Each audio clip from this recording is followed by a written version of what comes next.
আসসালামু আলাইকুম সবাইকে, কাছে এবং দূরে, দেশ এবং দেশের বাইরে যে যেখান থেকে আমার ব্লগ ভিডিওটি দেখছেন, আশা করি আপনারা সকলে অনেক বেশি ভালো আছেন।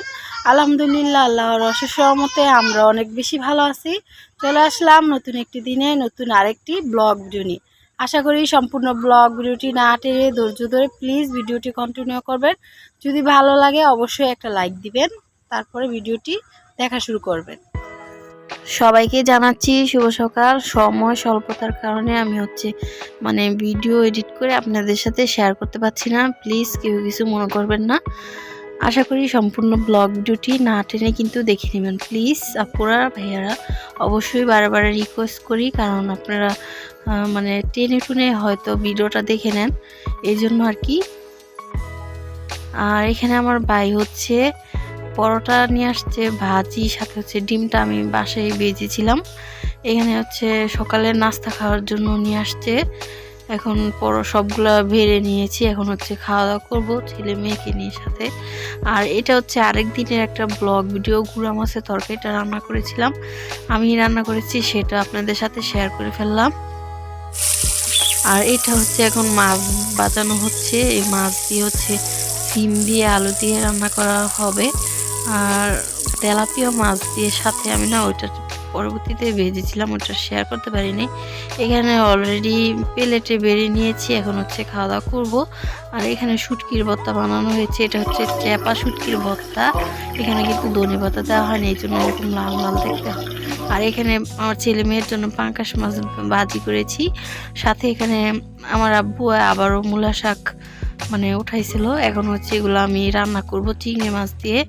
এই গুঁড়া চিংড়ি মাছ দিয়ে শুকনা করে রান্না করলে কিন্তু খেতে মাশাআল্লাহ অনেক বেশি মজা লাগে। আর মাশাআল্লাহ অনেক মজা হয়েছে, খেয়েছি তো এই জন্য বলে দিলাম। আর এখানে এই তো দেখতে পাচ্ছেন পরিমাণ মতো সব মশলা দিয়ে দিয়েছি। এখন শাকটাও দিয়ে দিয়েছি, শাকের থেকে প্রায় অনেক পানি উঠেছে। আর এখানে অলরেডি শাকটা রান্না করা হয়ে গিয়েছে, দেখতে পাচ্ছেন, দেখলেই বোঝা যায় খেতে কিন্তু অনেক বেশি মজার। আর এখানে এই তো আবারও মাছ ভাজা করছি, আমি টমেটোর টক রান্না করব। এখানে সাথে আলু দিয়ে দিয়েছি, সব হাতে মাখিয়ে আর কি।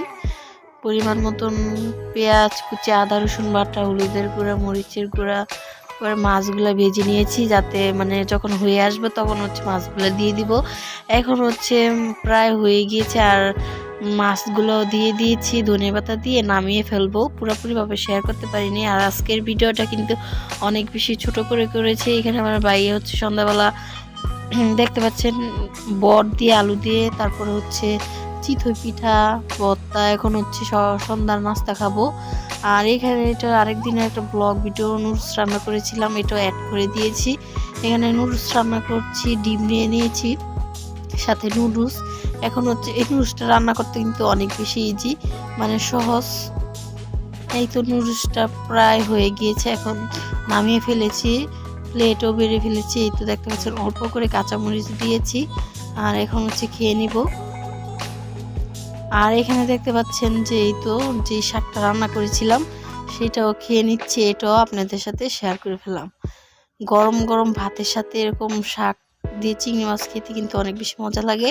আর এটা আজকের সকালবেলার ব্লগ ভিডিও, দুধের ভাত, সাথে শুটকির ভর্তা, ডিম দিয়ে আলু দিয়ে অল্প করে ঝোল, মাখা মাখা ঝোল।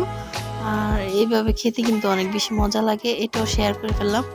আমার ভিডিও শেষ পর্যায়ে চলে আসছি, আশা করি সম্পূর্ণ ব্লগ ভিডিওটি দেখে নিয়েছেন। যদি ভালো লাগে অবশ্যই একটা লাইক দিবেন। আর আমার কথায় যদি কোনো ভুল ত্রুটি হয়ে থাকে অবশ্যই ক্ষমাসুন্দর দৃষ্টিতে দেখবেন। এই তো একদম শেষ পর্যায়ে চলে আসছি।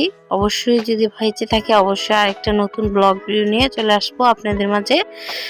ভালো থাকবেন, সুস্থ থাকবেন, অবশ্যই আপনার ফ্যামিলিকে ভালো রাখবেন, ভালোবাসবেন। আমাদের জন্য তো অবশ্যই দোয়া করবেন, আপনাদের জন্য অবশ্যই দোয়া করি। এই তো আল্লাহ হাফেজ, আসসালামু আলাইকুম।